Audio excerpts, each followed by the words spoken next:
Welcome to ABSA on Air! In today's episode, we're talking to a former faculty member from the University of Guelph Veterinary College. If you've ever wondered what it's like to teach at one of Canada's top vet schools or how professors shape the next generation of veterinarians, this episode is for you. Today we're joined by Dr. David Kelton, a former professor at the Ontario Veterinary College with extensive experience in veterinary medicine, research, and OVC admissions. We'll dive into the challenges and rewards of teaching, the future of veterinary medicine, and the advice he has for animal biology students considering a career in veterinary medicine or other agricultural professions. Tune in for an insightful and engaging conversation with Dr. Kelton.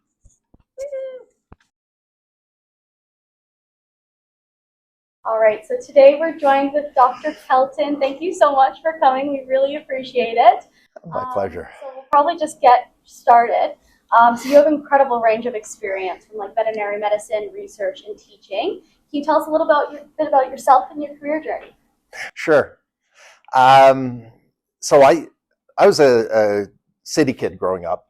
My father was a veterinarian. My grandparents had a mixed farm. So I spent summers on my grandparents' mixed farm, learned to milk cows and so on. But when I came to Guelph to do my undergrad, veterinary medicine wasn't really on my radar. It wasn't a primary choice anyway. I was interested in marine biology and a few other things. But after my first semester here, I thought, maybe I'll think about this vet thing. Anyway, long story short, got in, graduated from here in '84, spent 3 years at Cornell University doing an internship and a residency, and that was good fun.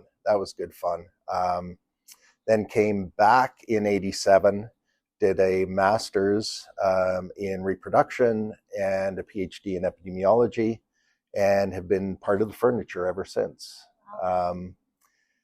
Mostly doing research, field-based research, mostly in the dairy industry.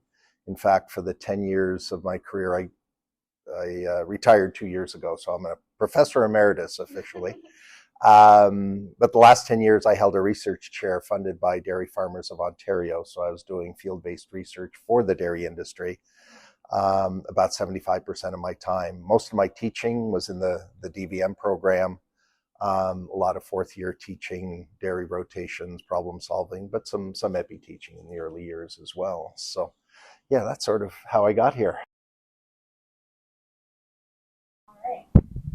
We'd love to know if there's a particular moment or experience in your career that stands out to you. Oh, lots of them. As I look back on my career, the best part of my career actually has been meeting students. I love working with vet students, and my grad students have all been phenomenal. I call them my academic children. In fact, I was one of my PhD students, Stephen Roche, at his wedding introduced me as his academic father, which was kind of cool. And it's been that opportunity to build those relationships with graduate students, and I've had grad students from all over the world, and it's been a lot of fun. It's really a lot of fun. All right, and then how do your experiences as a practicing veterinarian shape the research you do now? Yeah, great question. So my practice experience was actually the 3 years that I spent at Cornell. I was working exclusively in an ambulatory clinic, field service clinic. And then when I came back to OVC, I worked in the ruminant field service clinic, doing mostly food animals and some equine work. But it's that practice of veterinary medicine, I think, that's really took me down the path, my research path, which was really doing applied research, asking questions about,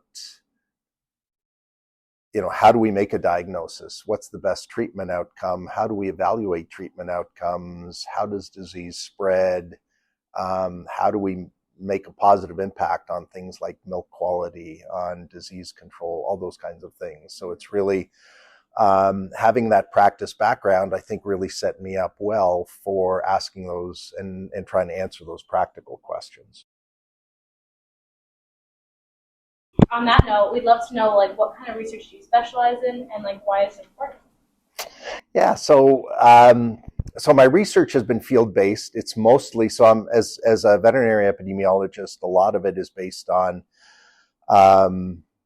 sort of herd health, that type of thing. So I've done a lot of work with infectious disease control, things like Johne's disease, things like leukosis, things like mastitis, how to control them, how to prevent them, how to manage them in dairy herds. More recently, been involved in a lot of projects around precision agriculture. So application of new technologies, whether that's in robotic milking systems or others, to sort of use that information to help us make diagnoses and so on. And then the other area that I've worked a fair bit in is antimicrobial use and antimicrobial resistance. So looking at, what are some of the drivers? How can we back off our use of antibiotics in food animal production?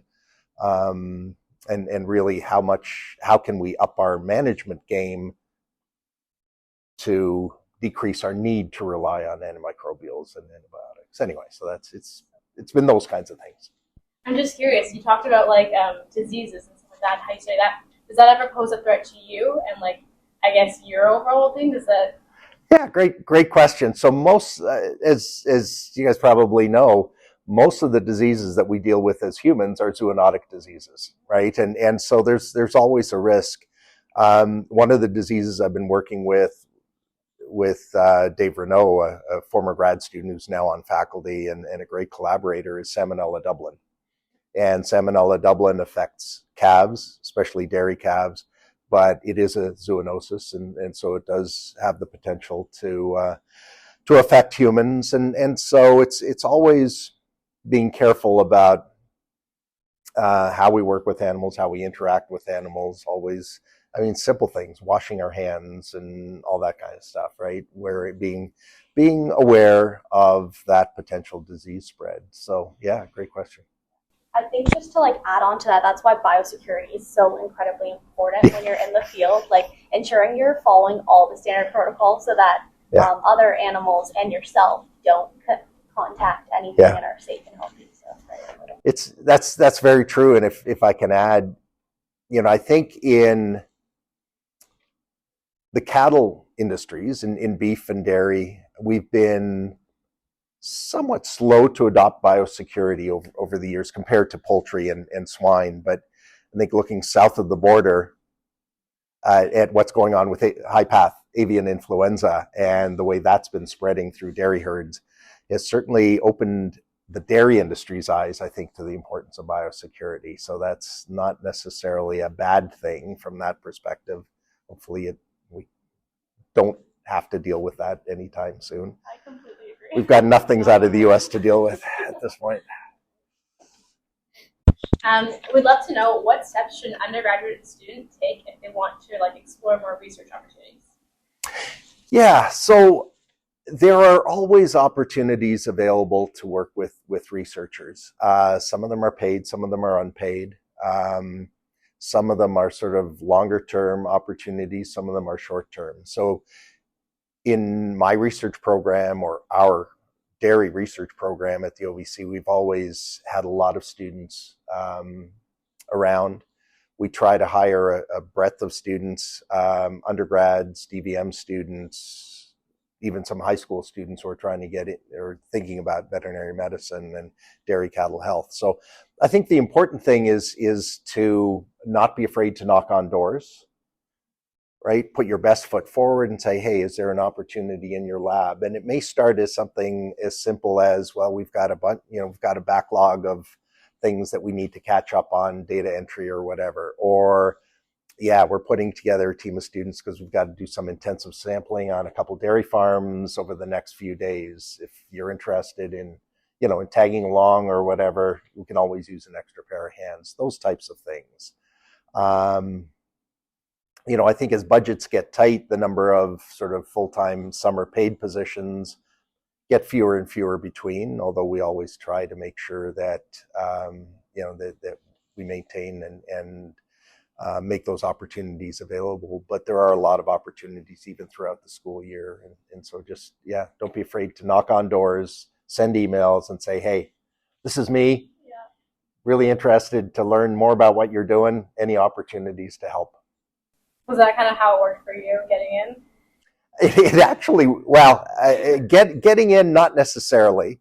But once I was in vet school, yeah, it was a big, so here's a story. When I started vet school, I was going to be a small animal ophthalmologist. I thought that would be really cool. And during my second year of vet school, the gentleman who ended up being my mentor, Dr. Ken Leslie, he caught me after class one day and he says, I'm hiring a couple students this summer. I'd like to talk to you about that. Anyway, so Ken, big time dairy researcher. Anyway, we met and he talked and he had an interesting project. And so I said, yeah, sure. What the heck? I'll try this dairy thing. I know a bit about dairy farms and through my grandparents and so on. Anyway, so, and that got me hooked and completely changed my path. So yeah, it opens eyes. It gives you that breadth of exposure. And yeah, it was critical for me because I spent the summer working as a research assistant with him, and it completely changed my career path. Good to know. Yeah, it's actually so interesting that like just one little like decision or one experience can change the trajectory of like your path in your career. And I always say never. Because when I did graduate from here, I swore I would never darken the halls of OVC again, that I was done, I was going to go into practice, and that's what I was going to do forever. And as I told you before, yeah, so never say never. And never close doors. All right, so now we're going to talk a little bit about your teaching journey. So what courses or areas did you teach within the veterinary program, and what excites you about these topics? Yeah. So over the years, I've done a lot of teaching. One of the first courses that I taught was actually the undergraduate EPI course. It's on main campus, and a lot of students who are looking to apply to the DVM program take the EPI course. Really enjoyed teaching that. Met a lot of students, so I ended up hiring as summer students through that. In the DVM program, in the early years, I taught mostly health management, so foundations of epidemiology, foundations of evidence-based veterinary medicine, those types of things, the diagnostic process, clinical decision-making, those types of things. And then later in the curriculum, particularly with fourth-year students, a lot of dairy rotations, things like problem solving, fundamental health management, a lot on udder health and milk quality, so mastitis control predominantly. Yeah, all over the place. And then graduate students, again, dairy health management, epidemiology.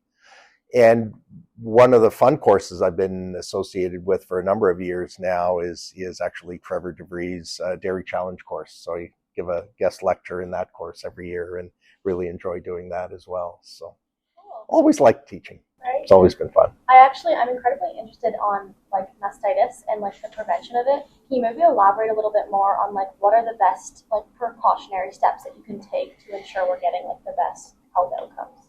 Yeah. So, I mean, mastitis, complex disease, and so, you know, every farm is a little bit different, and that's kind of the fun thing about working in the dairy industry, is that dairy farms are very different. But ultimately, and I honestly can't remember who said it first, but one of the pioneers in mastitis control said back in the day, it may have been Harold Amstutz, said mastitis is a disease of man that manifests itself in dairy cows. What he meant by that really is that it's a management disease. So meticulous care of management, keeping cows clean, keeping their environment clean, observing proper milking technique and milking routines, and all those types of things are really the critical control points as far as preventing mastitis in dairy cows. So it's really about the people. We'd love to know, what did you find most rewarding about teaching veterinarian students? I think watching them sort of move from the classroom into the field and start to develop and apply the skills, right? And veterinary medicine, while our patients are animals, it's very much a people business, right? And it's about communicating effectively. It's about extracting information appropriately in conversations that we have with animal owners, or in my case with dairy farmers. And it's really about the developing those skills. So when students come into the program, they're very focused on the medicine and the surgery and trying to figure all that out. But as they start to apply that in clinics, it's very much about communications, about asking the right questions. It's about problem solving. It's all those things. And that's been fun to watch students sort of progress through that, learn that, see the light bulbs come on, and see them go through those aha moments, which is really cool. All right, so now we're going to kind of dive into OVC admissions and vet school applications. I'm sure a lot of students that are watching this are very interested in going down the veterinary path. Yeah. So we wanted to ask a few questions. Sure. First being, what do you think makes a good and competitive vet school application? Yeah, and so over the years I've been involved in the admissions process, and as you can imagine, it's changed. But I think from my perspective, what a good applicant does is understands what they're getting themselves into, right? And so as an example, the experiences that students get, it's really about, it should be around quality and not quantity. So as someone who's sort of sat on the other side, I'm fine if you've spent 5,000 hours working in a small animal practice over number of years, but I also want to know that it's not just been cleaning kennels and walking dogs. It's that you've spent time shadowing a veterinarian in that practice and had some good conversations about what their life is like. Not only the practice of veterinary medicine, we'll teach you all of that, we'll teach you the skills. It's about understanding what a veterinarian's life is. And before we went to the standardized interviews, my favorite question was, you spent, a number of days, weeks, months with Dr. X. Tell me about a day in the life of Dr. X, from the moment they get up in the morning till they go to bed at night. Not only what they do, but what they think about, what they worry about, right? Because most veterinarians are also small business owners. They're managing staff. They're running a business, and it's all those other things that I think a lot of applicants don't necessarily understand, right? They come in with the expectation that veterinary medicine is all about the animals, all about that interaction, making diagnoses and treatments, but it's really much broader than that. And so I think demonstrating in an application that you understand that is critical.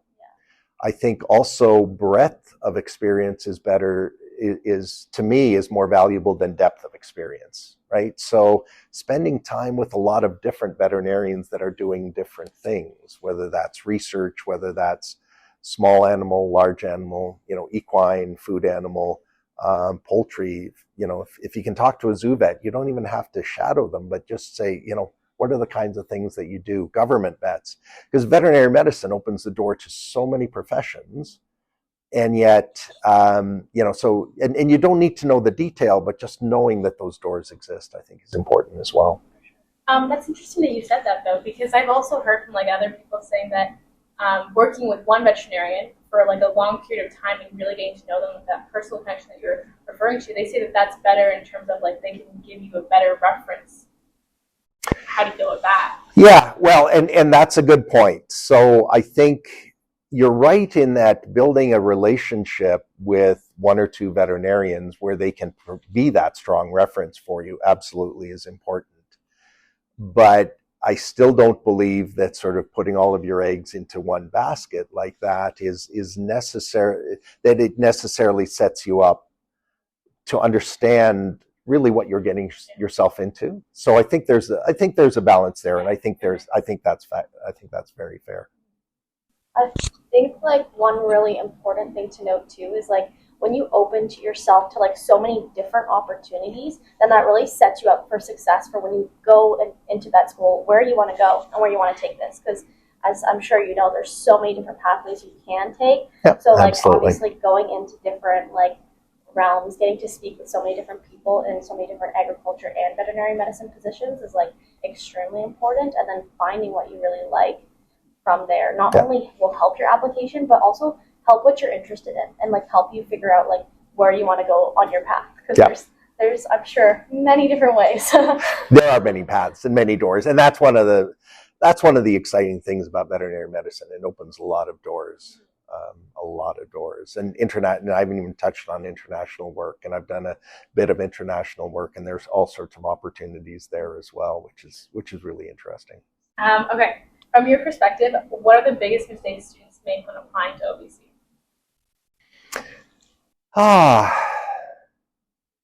Yeah, I think we've touched on some of that a little bit. I think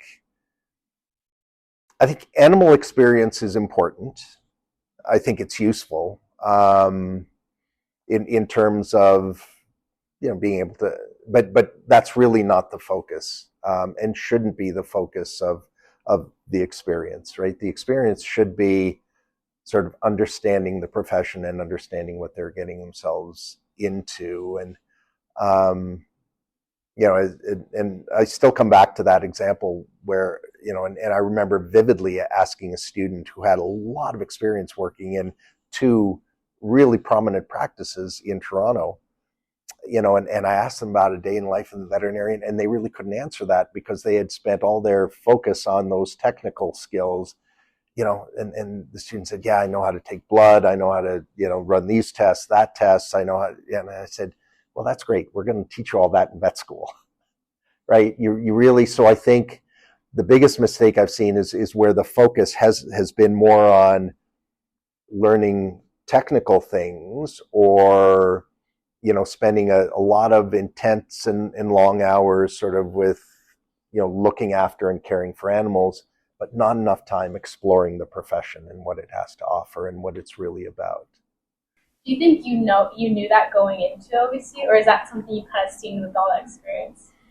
Yeah, I think I was probably just as naive as everyone else, thinking about getting experience. And again, back in the dark ages when I was applying, we had a requirement for a certain amount of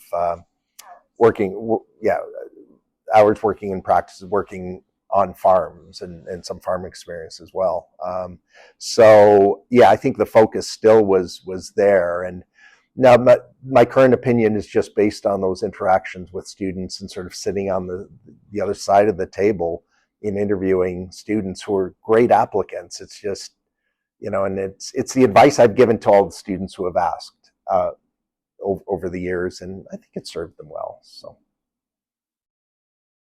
And then to kind of just add on to that point, like I do really agree with you, because I think a lot of people go into veterinary medicine thinking that it's just all fun and you get to play with animals. And I think they don't understand the mental strain it can take on a person.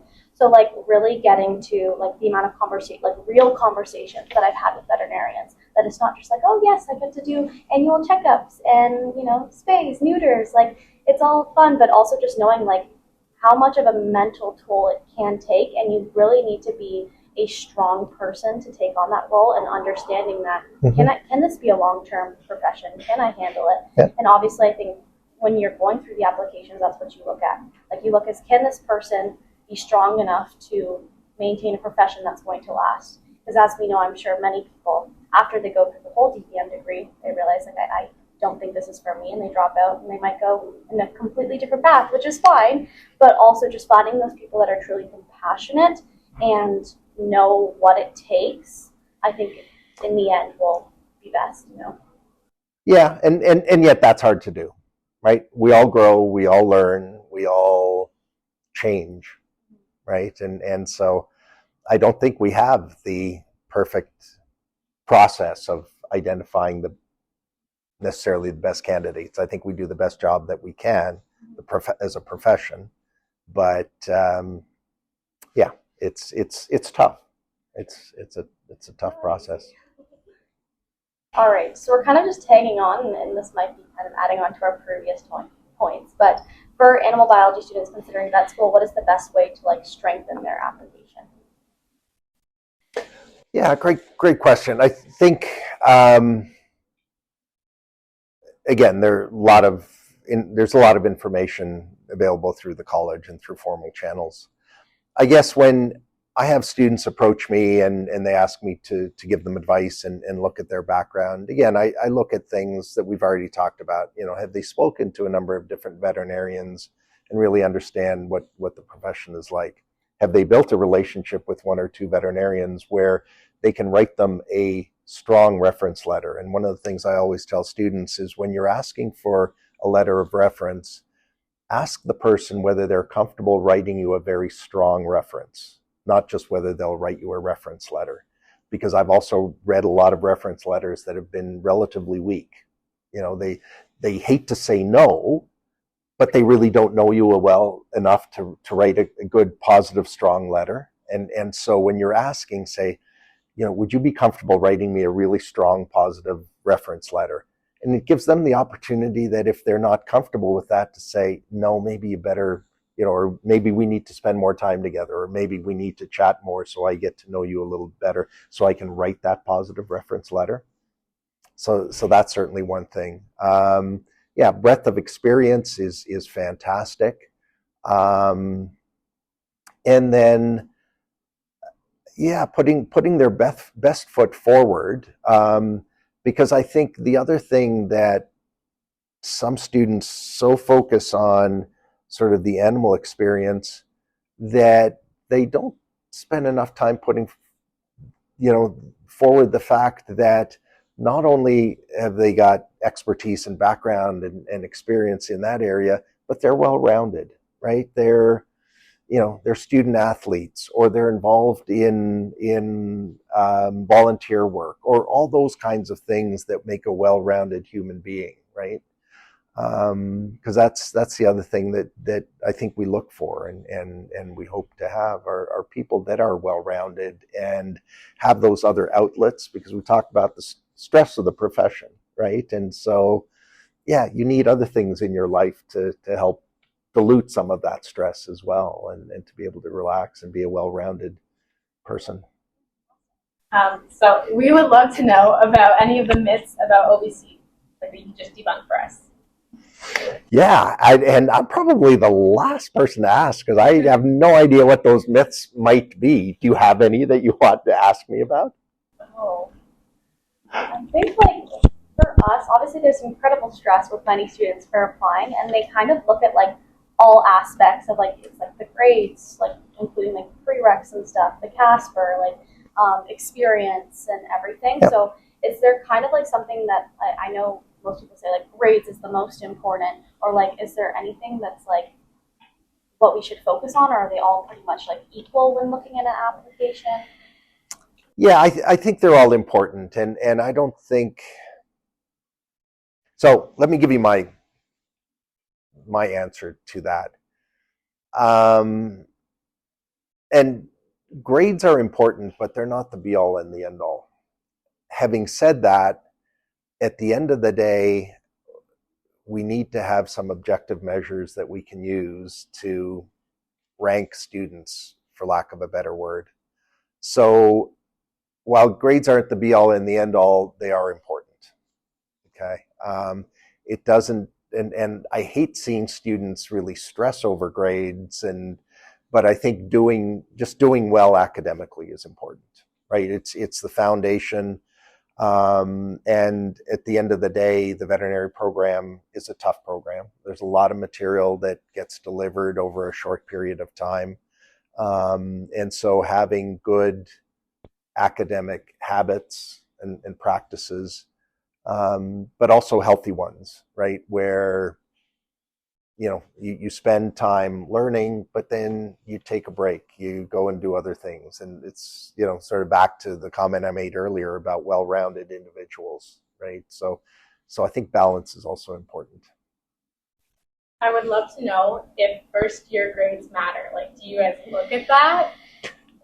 So and again, I have not recently looked at the details involved there. The reality is there are some prerequisite courses, and so those are looked at as a way, again, of standardization. Um, going back to one of the questions earlier about, things that you would recommend. I think students that are coming into university that are interested in veterinary medicine need to take their schoolwork seriously from day one, right? And I've met many students who would have made outstanding veterinarians, but their first year they struggled for whatever reason, right? And weren't focused and were taking in everything else that was going on campus, which is fantastic, but didn't devote quite enough time to academics. There's still ways around that, and some of them have gotten in through the graduate pool, which again is sort of takes away some of those sort of demerits, if you will, on the application process. But yeah, so there are certain courses, and I think all of that information is available in the application through the application portal in terms of which courses are prerequisites, and I think taking those seriously, I think, is important, because again, unfortunately you don't get a redo on those. So All right, so now we're going to talk a little bit more advice for like students and like maybe pre-vet students or like pre-agriculture professionals. But first is, what skills or traits do you think are most important for future veterinarians or agriculture professionals? yeah, so I think a number of things, but mostly the ability to, and I'll say multitask. Multitask is actually probably not the right word, because I don't think anyone can truly multitask, but to be able to do a lot of different things and track a lot of different things. And what I mean by that is that in the veterinary profession, yes, we're taking care of animals, but we're also dealing with the owner. We're also running a business. We're also responsible for our continuing education. We're also responsible for our own mental health, right? So the ability to keep things in balance, I think, is really, really critical.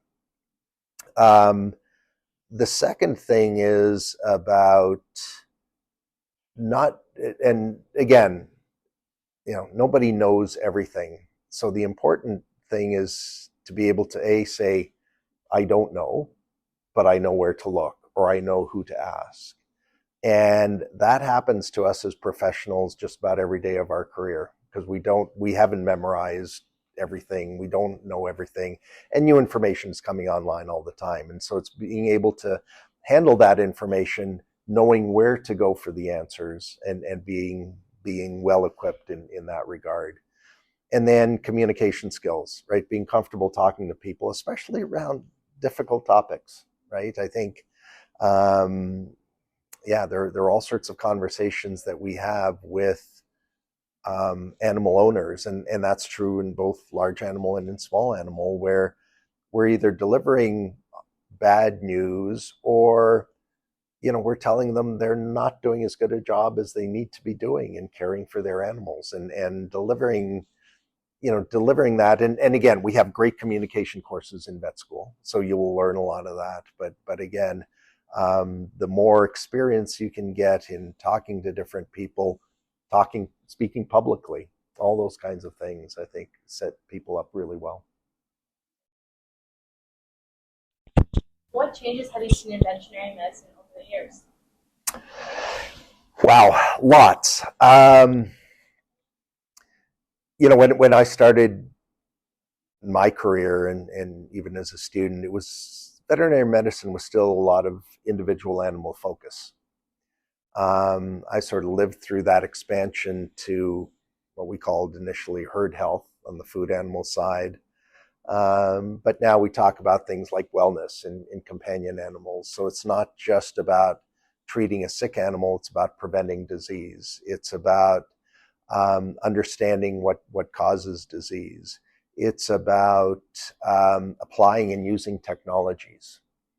So as a veterinarian on a dairy farm, not only do I need to be able to understand and look at an animal and understand what those animals are telling me in terms of their behavior and whether they're doing well or not, but I'm also gathering information from a lot of different technologies, sensor systems, computer-based programs. And so we spend a lot more time problem solving and a lot less time on individual technical skills. And so that's been a big shift in veterinary medicine.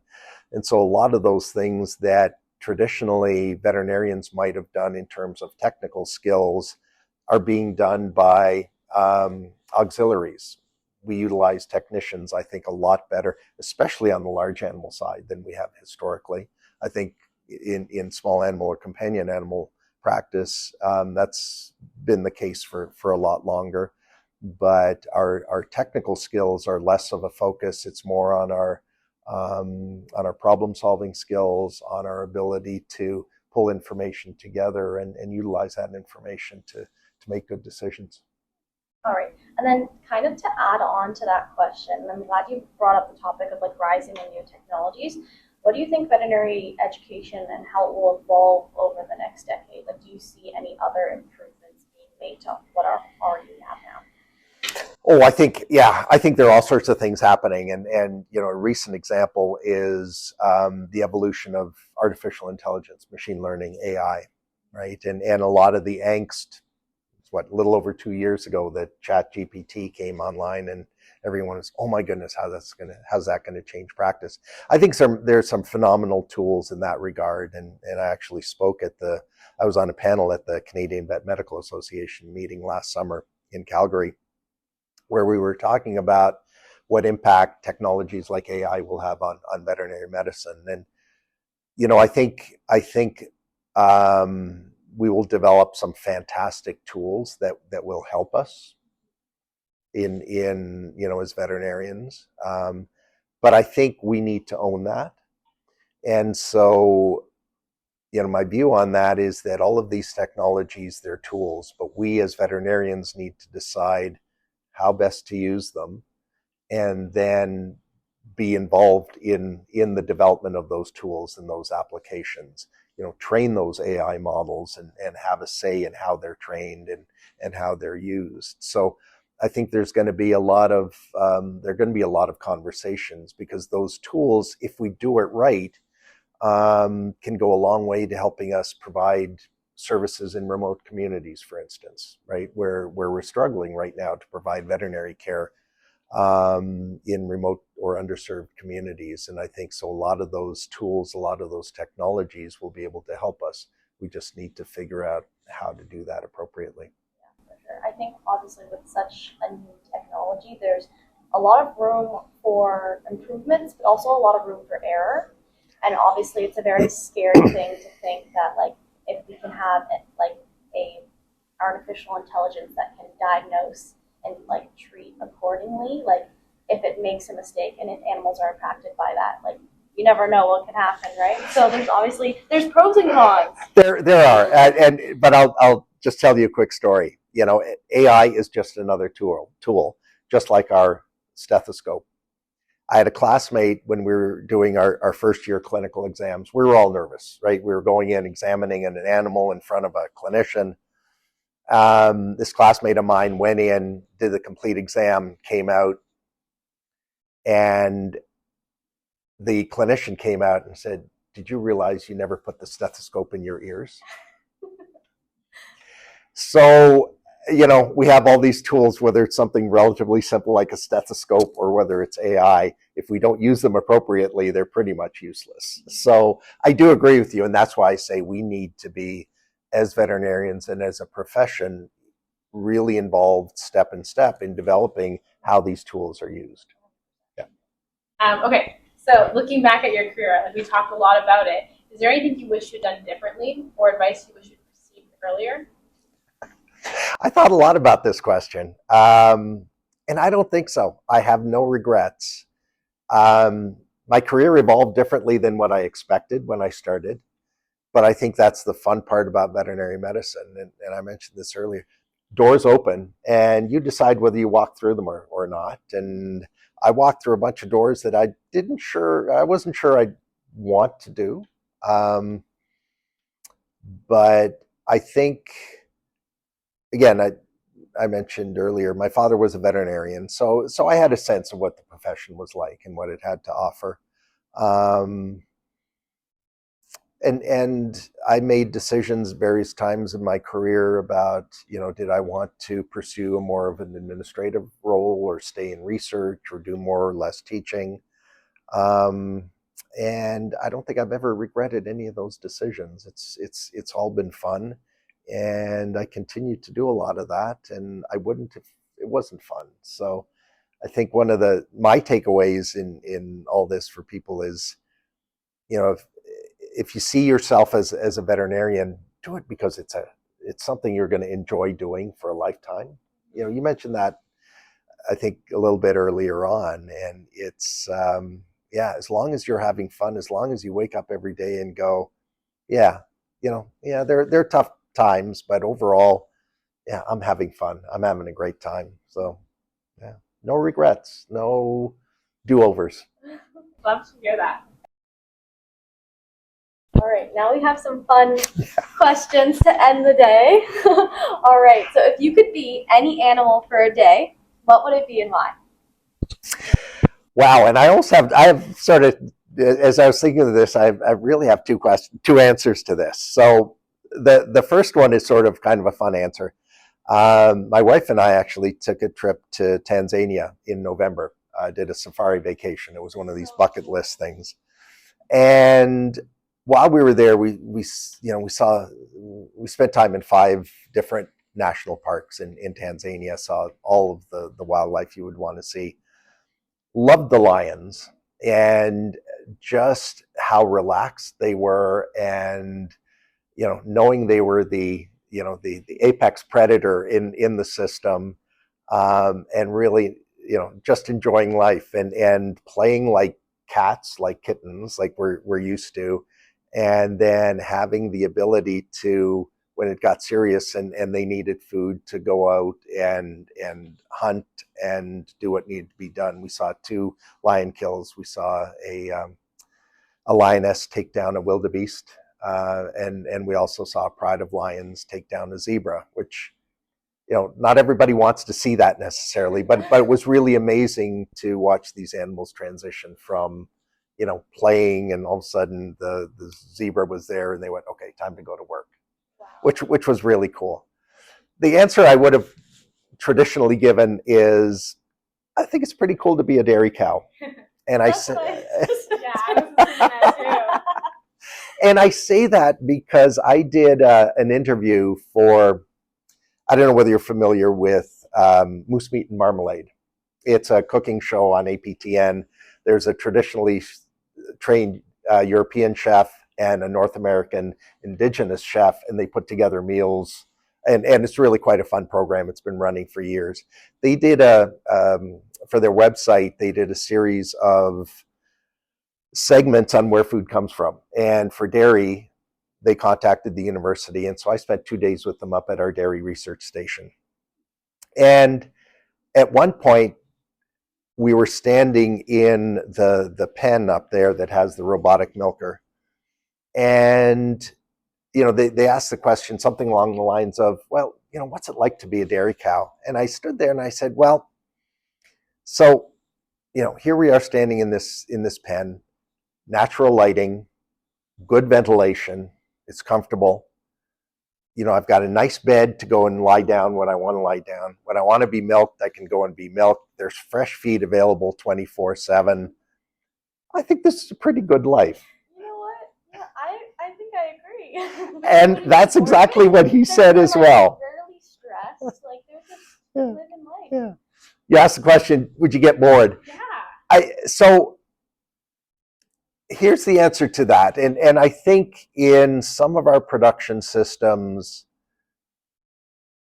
that can happen. Now, again, how animals perceive boredom and so on. I mean, we could go down a long conversation there, but I think we are recognizing that environmental enrichment is important. And I think we are doing a lot of things in our environments to allow animals to hopefully not get bored as easily. So I don't know, since I'm not a dairy cow, whether I would get bored, but it's possible. But we all get bored at some point as well. So. Okay. And then the last question: what is the craziest thing or like unexpected thing that you've encountered in your career? All right. So, and a lot of interesting things. But when I graduated, I went to New York State, to Cornell University. I was working in their ambulatory field service practice and doing a lot of farm work, a lot of calls. And I got a call early one morning from a farmer that said, I've got a cow that's down with milk fever, hypocalcemia. They get weak. They can't get up. So I got to the farm, and so I said, so where's this cow? He goes, well, we got a bit of a walk. It's up over a couple hills, and this was in Upper Appalachia. So it was, and the cow's right by the pond back there, but don't worry, I've got her tied to a tractor, so she's not going to roll into the pond. So we went for a walk and crested the hill, and we looked over, and the tractor was gone. All you could see was the exhaust spout out of the cow had dragged the tractor into the pond, and the cow was gone. And so at first we thought, oh my goodness, so is the cow dead? And we turned around. No, the cow had loosened herself somehow, tugging at the rope.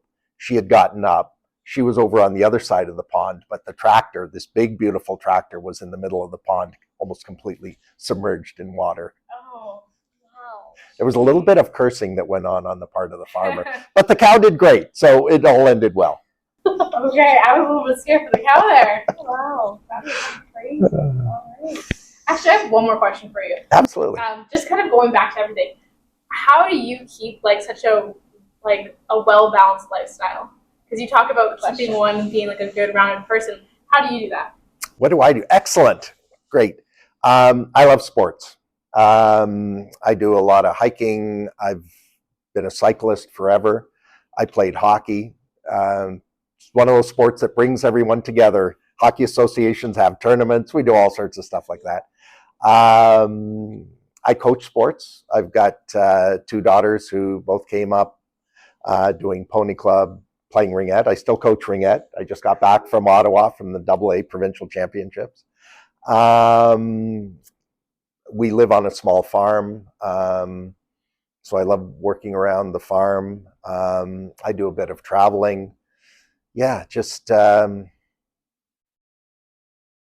stay active, keep the mind active, and do all sorts of things. Do fun stuff. Make sure, I think for everybody, no matter what you're doing, you got to make sure that there's time in your day from when you start working for you.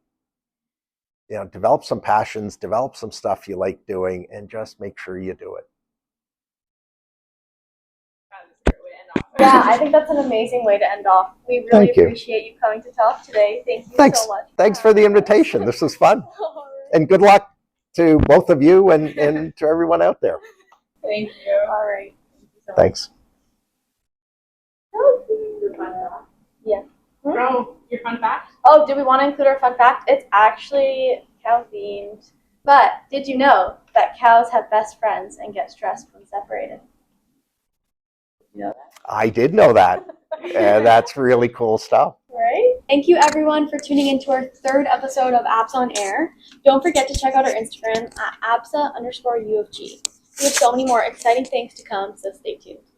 If you have any questions or suggestions in regards to what you would like to see next from ABSA on Air, feel free to DM us on Instagram or email us at absauog@gmail.com. Thank you. Until Bye. next time. Bye.